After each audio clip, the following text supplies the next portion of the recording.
السلام علیکم ورحمۃ اللہ۔ ناظرین، ہماری گفتگو چل رہی تھی باب کیا شے ہیں، قرآن سے پوچھ لو۔ اس عنوان کے تحت آج آخری حصے کا ذیلی عنوان ہے، اولیاء اور صوفیاء سے نسبت جوڑنا کیوں ضروری ہے۔ ناظرین، بلا شبہ ہر مومن کی طلب اور جستجو کہ اللہ تعالیٰ کی رضا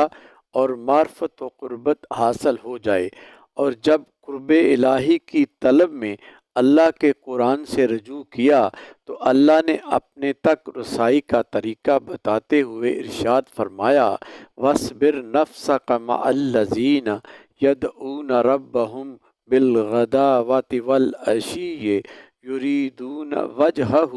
وَلَا تَعْدُ عَيْنَكَ عَنْهُمْ تريد زینت الحیات الدنیا، کہ اے بندے تو اپنے آپ کو ان لوگوں کی سنگت میں جمائے رکھ جو صبح و شام اپنے رب کو یاد کرتے ہیں اور اس کی رضا کے طلبگار رہتے ہیں۔ تیری محبت و توجہ کی نگاہیں دنیا کی زندگی و زینت کی طلب میں ان مقربین خدا سے نہ ہٹنے پائیں، اس لیے کہ یہ لوگ جو کامل ایمان والے اور تقوی کے اعلیٰ درجہ پر فائز ہیں، یہ مجھ اللہ تک رسائی میں تمہارے ولی یعنی مددگار بھی ہوں گے۔ اور دوسرے لفظوں میں یہاں اللہ نے اپنے قرآن میں اولیاء و صوفیاء یعنی بابوں کی صحبت اور سنگت اختیار کرنے کا حکم ارشاد فرمایا کہ میرے بندو، مجھ تک رسائی اور میری معرفت حاصل کرنا چاہتے ہو تو ان لوگوں کی صحبت اختیار کرو جو میری رضا کے لیے میرے ذکر میں مشغول رہتے ہیں، یعنی جو لوگ میری رضا و خوشنودی کے حصول میں صبح و شام اعمال صالح اور تقوی کی راہوں کے مسافر ہیں اور میری معرفت و قربت کے جام پی چکے ہیں۔ تو بھی راہ خدا میں ان کی سنگت و نسبت اختیار کر لے تو مجھ تک رسائی آسان ہو جائے گی۔ صحائح ستہ کی اس معروف روایت سے قریب سب مسلمان آگاہ ہیں، جو بڑے واضح انداز میں اولیاء و صالحین کے در پر جا کر رضائے الہی اور فضل الہی کے حصول کا وسیلہ بنانے اور مغفرت کی قبولیت کی تعلیم اور ترغیب دیتی ہے۔ مفہوماً عرض ہے کہ آقا علیہ الصلوۃ والسلام نے بیان فرمایا، بنی اسرائیل کا ایک شخص جو 99 افراد کا قاتل تھا، ایک روز اللہ کی توفیق سے اسے توبہ کا خیال آیا اور اسے توبہ کی غرض سے ولیوں کے در پر جانے کا مشورہ ملا۔ اچھا، ولیوں کے در پر کیوں؟ جس سے مانگنا ہے وہ تو شہ رگ سے بھی قریب ہے اور ہر پکارنے والے کی پکار سنتا ہے اور قبول بھی کرتا ہے۔ وَإِذَا سَأَلَكَ عِبَادِي أَنِّي فَإِنِّي قَرِيبٌ أُجِیبُ دَعْوَةَ الدَّاعِ إِذَا دَعَانِ فَلْیَسْتَجِیبُوا لِی، فرمایا، اور اے محبوب، جب تم سے میرے بندے میرے بارے پوچھیں تو میں ان کے نزدیک ہوں، دعا قبول کرتا ہوں پکارنے والے کی جب بھی مجھے پکارے۔ لہٰذا ایک گناہ گار کو توبہ اور اللہ سے مغفرت طلب کرنے کے لیے ولیوں کے در پر جانے کا مشورہ دیا جانا اور حضور صلی اللہ علیہ وسلم کا اسے تعلیم امت کے لیے بیان کرنا عقیدہ توسل پر اللہ کے حبیب کی تصدیق کا مظہر ہے۔ اور پھر وہ شخص جب ولیوں کی سنگت میں جا کر معافی طلب کرنے کا ارادہ لے کر نکلا تو راستہ میں ہی اس کی موت کا وقت آ پہنچا اور اس نے داعی اجل کو لبیک کہہ دیا۔ پھر اس کی روح لے جانے کے لیے نیکوں کاروں اور گناہ گاروں کی روح لے جانے والے فرشتوں کے درمیان تنازع کا فیصلہ میرے رب نے کس بنیاد پر فرمایا؟ کہا، یہ گناہ گار توبہ کے ارادے سے جانے کے لیے جہاں سے چلا اور جہاں پر جا رہا تھا، یعنی القریۃ الصالحین، اولیاء و صالحین کی بستی،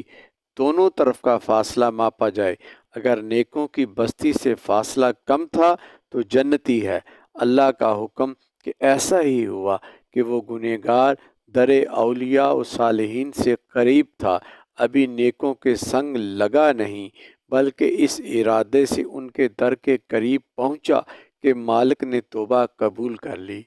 یہاں بھی بتانا مقصود یہی ہے کہ لوگوں سب کچھ خواہ طلب مغفرت ہو یا قبولیت دعا، بلا شبہ دیتا میں اللہ ہی ہوں، مگر اپنے پیاروں کے وسیلے سے میرا کرم اور بھی بالا ہو جاتا ہے۔ اس لیے کہتے ہیں جب بھی مانگو تو وسیلے سے نبی کے مانگو، اس وسیلے سے کرم اور دوبالا ہوگا۔ عشق سرکار کی شمع جلا لو دل میں، بعد مرنے کے بھی لحد میں اجالا ہوگا۔ اور صحیح مسلم کی ایک دوسری روایت میں صالحین و اولیاء کے پاس جا کر دعا کروانے کی تعلیم بھی خود نبی رحمت نے اپنی امت کو دی ہے۔ حضرت عمر رضی اللہ عنہ سے کہا، تم اویس قرنی جو ایک تابعی یقیناً امت کا ولی و صالح تھا کے پاس جانا اور اویس قرنی سے میری امت کی بخشش کی دعا کرانا۔ اور بعد کے تاریخی واقعات ثابت کرتے ہیں کہ صحابہ اکرام، سیدنا عمر فاروق، سیدنا علی کرم اللہ نے حضور کے اس حکم پر عمل بھی کیا اور دعا کے لیے قرن میں اویس قرنی کے پاس گئے اور دعا کی درخواست کی۔ معلوم ہوا کہ اللہ کے ولیوں اور صلحاء کی صحبت و رہنمائی اور وسیلہ حاصل کرنا تعلیمات اسلام میں شامل ہے۔ اسی لیے اللہ کے حبیب نے تعلیم کیا اور اس عمل سے یہ بھی ثابت ہوا کہ نیکوں کا وسیلہ کبھی رائے گاں نہیں جاتا۔ ناظرین، تاہم عقیدہ توسل، بیعت اور نسبت اولیاء کے حصول میں احتیاط کو ملحوظ خاطر رکھنا لازم ہے، کیونکہ آج کل معاشرے میں عموماً دیکھا گیا ہے کہ کم علم اور تعلیمات اسلام سے بے بہرہ عدم واقفیت کی بنا پر عوام الناس نام نہاد جعلی پیروں اور شریعت سے نابلد بے عمل دو نمبر ولیوں سے نسبت جوڑنے کو برکت کا ذریعہ بناتے ہیں، جو نہ صرف ناجائز بلکہ اپنے ایمان کو ضائع کرنے کے مترادف ہے۔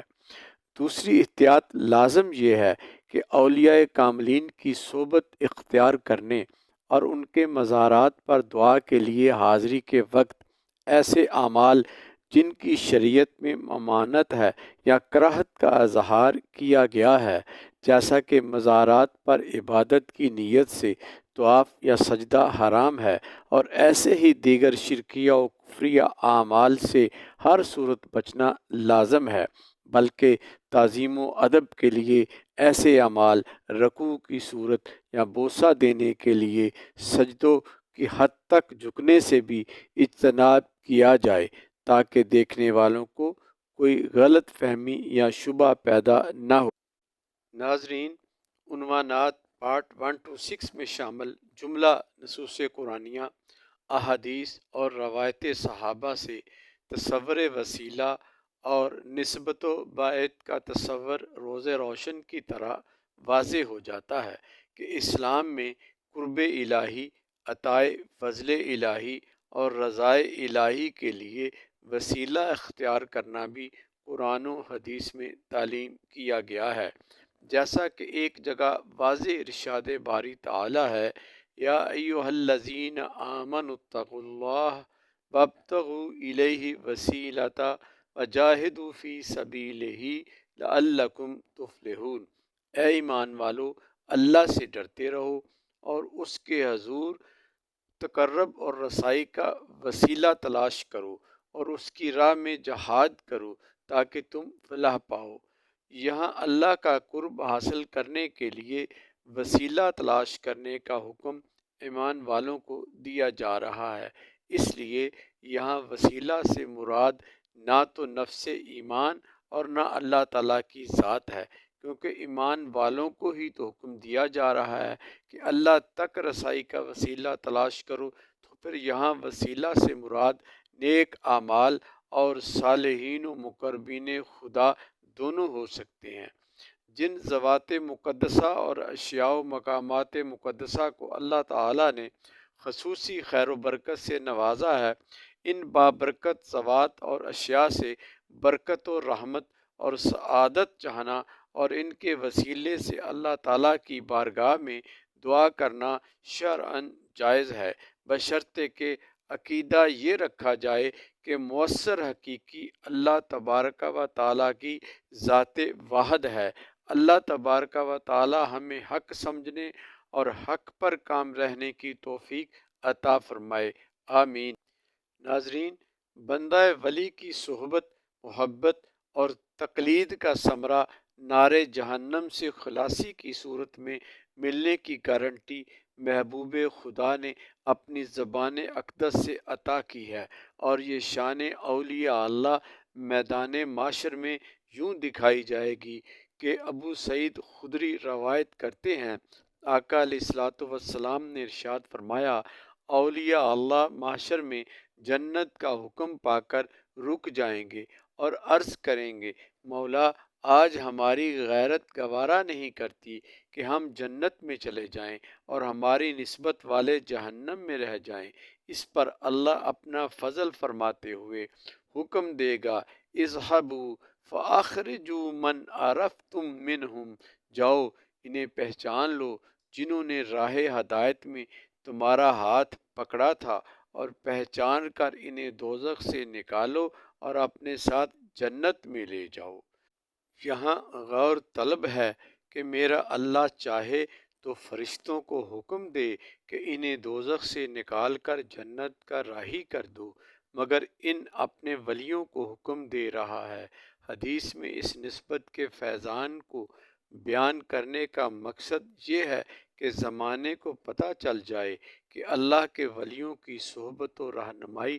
رائیگاں نہیں جاتی۔ اسی لیے امام احمد رضا نے ایک ولی کامل شیخ عبد القادر جیلانی سے وقت اور زمان کے فاصلے کے باوجود اپنی نسبت یوں جوڑنے کی کوشش کی ہے، تجھ سے در، در سے سگ، اور سگ سے ہے مجھ کو نسبت، میری گردن میں بھی ہے دور کا ڈورا تیرا، اس نشانی کے جو سگ ہیں نہیں مارے جاتے، حشر تک میرے گلے میں رہے بٹا تیرا۔ دعا ہے اللہ ہمیں سچ بیان کرنے، سچ سمجھنے اور اس پر عمل کی توفیق عطا فرمائے، آمین یا رب العالمین، بجاہ النبی الکریم۔